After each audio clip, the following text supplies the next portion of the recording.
What's going on? Something I've been asking myself for 4 years about the real estate market. What's going on?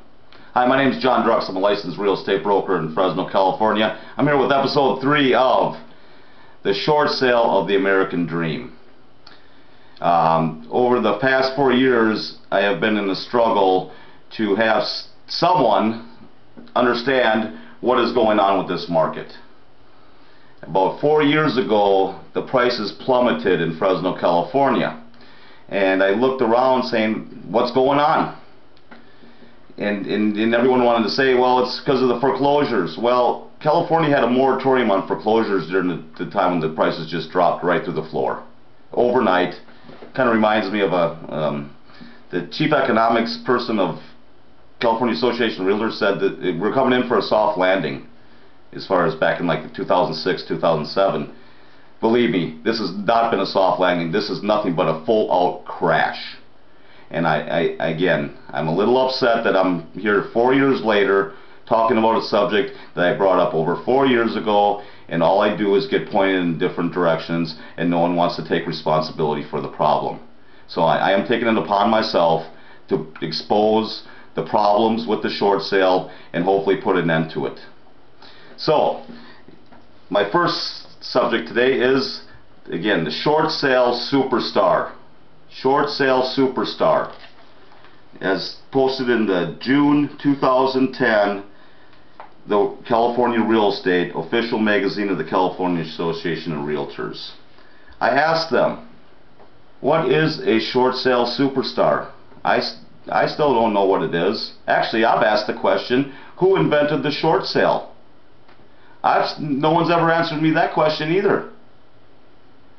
If you own a house, you need to be very concerned about the term short sale, because what it's doing is it's short selling your house. I have some classic examples. I had a client not too long ago, and I was really having a hard time finding him a home. We hear there's this huge housing crisis, but yet we had a struggle finding a house in the better area of Fresno. So we're looking at a house, and sure enough, he asked me about this house advertised for $179,000. I take him over there. Well, of course he loves it, and it's a short sale, which I've been trying to avoid, but I'm going to do what my clients want. So I get this short sale superstar on the phone and ask him about this house. He tells me, well, it's available and it's $179,000, but the bank has already told me that the lease they'll take is $198,000. Well, I just didn't know what to think at that point, so I told my client, and my client's like, well, I'm not, 198 is out of my price range, and I'm thinking to myself, why did I show this house then? So a couple weeks go by, and I'm showing these houses, and I see that the house is now in backup status, which means they accepted an offer. So the owner did, waiting for bank approval. So a few weeks go by, and all of a sudden the house comes back on the market again, and my client's still interested because it's the best house he's seen. So I call again, and once again the bank said the lowest they'll take is $198,000. The house is still priced at $179,000 in the Fresno MLS. My client thinks he can buy this house for $179,000. Then I start looking at the other houses on the multiple list, and I run across another one, advertised for $169,000. In the comments I can see, it says bank approved at $198,000, $29,000 less than what the bank said is now it's being the advertised price. The sad part is every house down the street is now judged at $169,000 when the banks have already said they're not doing that. Yes, I seem a little upset right now, and I am. This is total price manipulation. I called the California Association of Realtors hotline on this issue, and they thought there was a problem.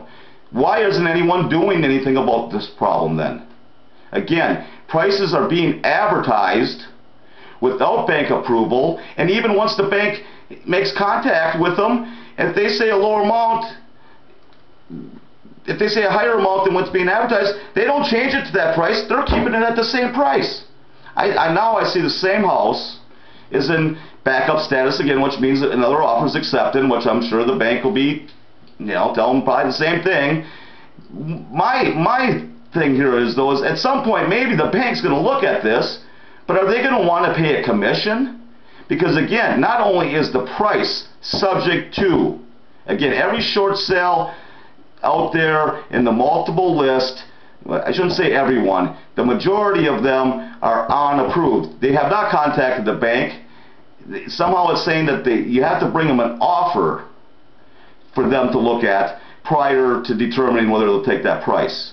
What that's leaving, though, is it's completely ruined any price integrity there is. Again, you can't buy any product in the United States of America subject to. Why is it allowed in housing? And that's why I'm here.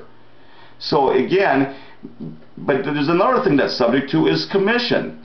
My feeling is at some point, maybe the bank on this particular house, maybe the bank will look at that offer, but why are they going to pay a commission? And who's going to be the person that's really out? It's the other buyer. It's the buyer's agent. I'm going to bring a buyer to this house that's being advertised for a certain price, and if the bank's already told them twice that they're not taking this amount, they want $20,000 more, well, what would be the first thing to go? It would be the commission. So we're talking several factors here, and I'm a real estate broker, so I maybe understand the situation a little bit more than the average person. But again, it's called price manipulation. It's called subject to pricing. Again, I can't think of another product subject to. So again, thank you very much for listening, and I have plenty more stories coming. Thank you very much. Bye-bye.